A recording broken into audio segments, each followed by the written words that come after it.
Hola, ¿cómo están? Soy María Fernanda, el canal es Jesús te ama. Quiero hablar hoy sobre Jesús siendo la saeta bruñida. Es algo que llama la atención porque el Señor Jesús en su primera venida, Él dijo que Él vino no a juzgar, sino a salvar lo que se había perdido. Pero sabemos que en su segunda venida Él viene como conquistador porque ya la hora del juicio llegó y Él regresa con los suyos a imponer su reino en la tierra. Y Él es esa saeta bruñida. Si vemos en el libro de Apocalipsis, así lo menciona, que de su boca sale una espada y sus ojos son como fuego encendido. Y entonces vemos como en el monte Sinaí, cuando descendió Dios a dar la ley, nadie podía tocar ese monte a pena de muerte, por medio de ser apedreado o ser asaetado.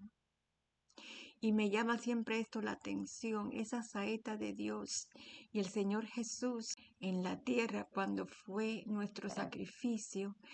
Él no fue apedreado, aunque lo intentaron hacerlo varias veces, apedrearlo. Él fue asaetado, él fue traspasado por nuestras culpas y mirarán a aquel a quien traspasaron, dice la palabra.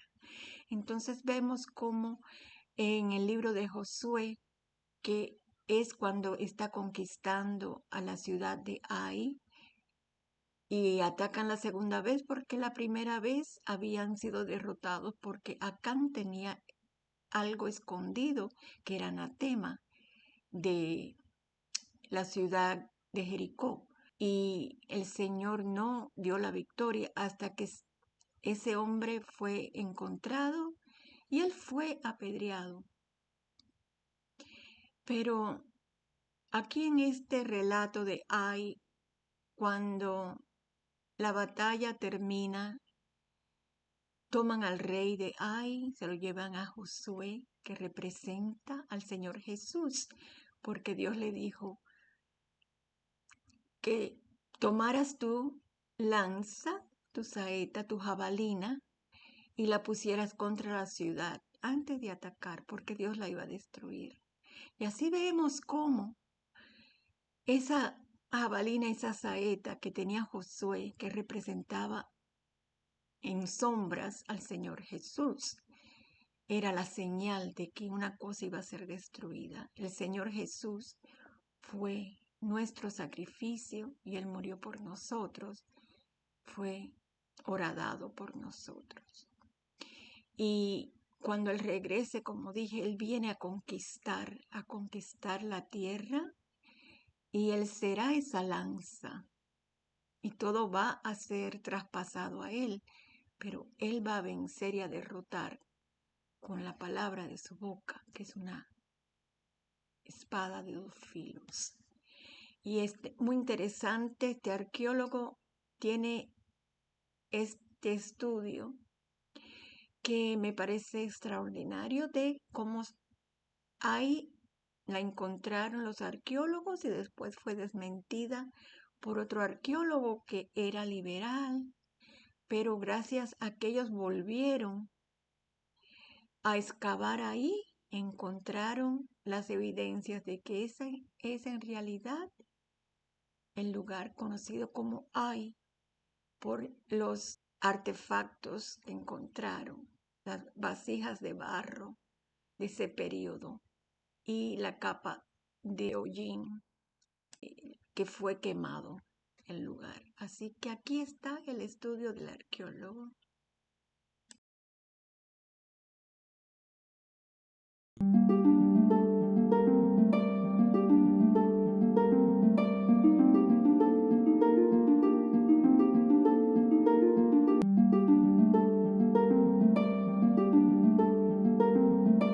Makes sense that when the king of Ai in the morning saw Joshua and the Israelites camped out north of the city, that he would have sent a runner down the road to Bethel to get the men from Bethel as reinforcements. And then all of them went after Israel. And this is why it's important that from the position on the backside of Ambush Hill, that this place was not visible from either Bethel or Ai. Joshua 8:18 says, "Then the Lord said to Joshua, hold out toward Ai the javelin that is in your hand, for into your hand I will deliver the city." So Joshua held out toward the city the javelin that was in his hand. This is my good friend Zach, and shop owner here in Jerusalem, and he is showing me this, which is the head of a spear, a javelin head, like the one that Joshua would have held up towards Ai during that battle when they were defeating the city of Ai. This is from that basic period. This one is found in Judea, yes?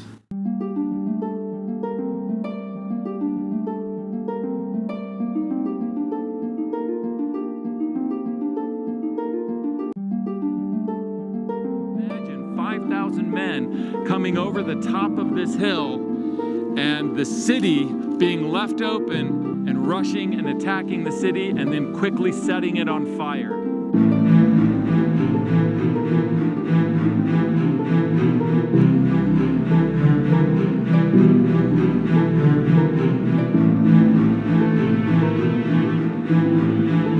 Verse 20 says, "The men of Ai looked back and saw the smoke of the city rising up into the sky." This was the moment that the men of Ai realized they had been tricked, and that the Israelites saw that the ambush had worked. For when Joshua and all Israel saw that the ambush had taken the city and that the smoke was going up from it, they turned around and attacked the men of Ai. Those in the ambush also came out of the city against them, so that they were caught in the middle, with Israelites on both sides. Israel cut them down, leaving them neither survivor nor fugitives. 12,000 men and women fell that day, all the people of Ai. In his article, Zioni Zevet wrote, "These striking topographical details reinforce the conclusion reached on general geographic considerations that Etel is to be identified with Ai. In fact, they guarantee that the Ai story in the Bible was told about Khirbet Etel." All of this is not lost on John Garstang. He sees how the topography fits with the biblical account. This is why he takes a picture of the hill and puts it in his book, Joshua and Judges, and labels it the place of ambush west of Ai. He understood the location of Ai, he understood the topography of Ai, how it fit with the biblical record, and this is why he was the first to excavate there. So I'm standing at the site of Etel, this ancient mound that John Garstang excavated in 1928 and identified as the biblical city of Ai. Garstang had this picture taken of the mound and drew arrows on it that pointed out the different places he would dig, which he dated September 1928. He also drew this simple top plan of the site showing his excavation areas. The biblical date of Joshua's conquest is rounded off to 1400 BC. And this is archaeologically the late Bronze I period. After his excavations, Garstang reported, while as usual Middle Bronze Age wares were most abundant, there were found a considerable proportion of late Bronze I. He concluded that the site had been destroyed in 1400 BC in confirmation of the biblical date. One of Garstang's students was a young Jewish woman named Judith Marquette Krauss, and she was the next to excavate at Etel from 1933 to 1935. The Ai account of Joshua 8 ends with these verses. "But they took the king of Ai alive and brought him to Joshua. He impaled the body of the king of Ai on a pole and left it there until evening. At sunset, Joshua ordered them to take the body from the pole and throw it down at the entrance to the city gate. And they raised a large pile of rocks over it, which remains to this day." This pre-excavation photo shows a large pile of rocks on the west side of the Etel mound. This picture in Marquette Krauss's excavation report shows this massive pile of rocks, which was roughly 28 feet high, was over on the western side of Etel.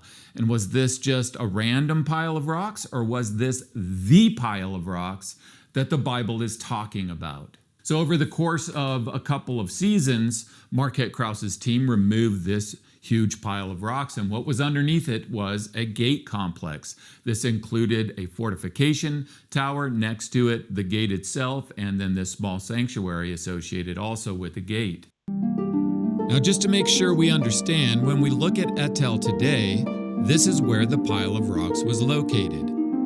And underneath it was the western gate of the city of Ai.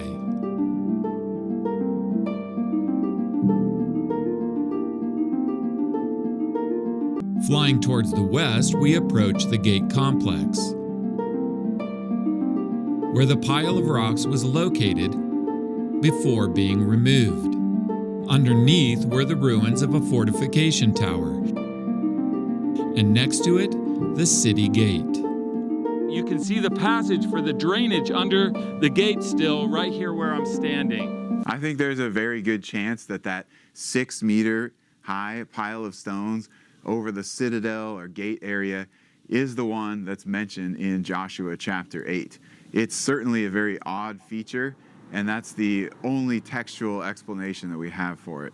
Here we have this incredible, dramatic correlation between the biblical text and the archaeology, because the Bible says that the Israelites piled this massive pile of stones over the city gate of Ai, and then this massive pile of stones was identified on the western side of Etel. Y así él finaliza con esta hermosa ilustración. Came and conquered the city of Ai. In the future, Jesus will also come as a conqueror of the earth, and the earth will suffer the same fate that the city of Ai has suffered in the past. In the story of Ai, it's the king of Ai who suffers this severe punishment. He's placed on a pole, presumably outside the city gate, because afterwards his body is thrown in the city gate. And it says in Deuteronomy 21:23 that anyone who's hung on a pole is under God's curse. And so we see the king of Ai suffering this punishment under God's curse in the story of Ai. However, in the New Testament, it's Jesus who is the king of the world, who is hung on a pole in his crucifixion outside the city gate of Jerusalem. He willingly goes under God's curse so that that curse could be broken over us and we would receive a blessing, the blessing of salvation instead. Dios les bendiga. Hasta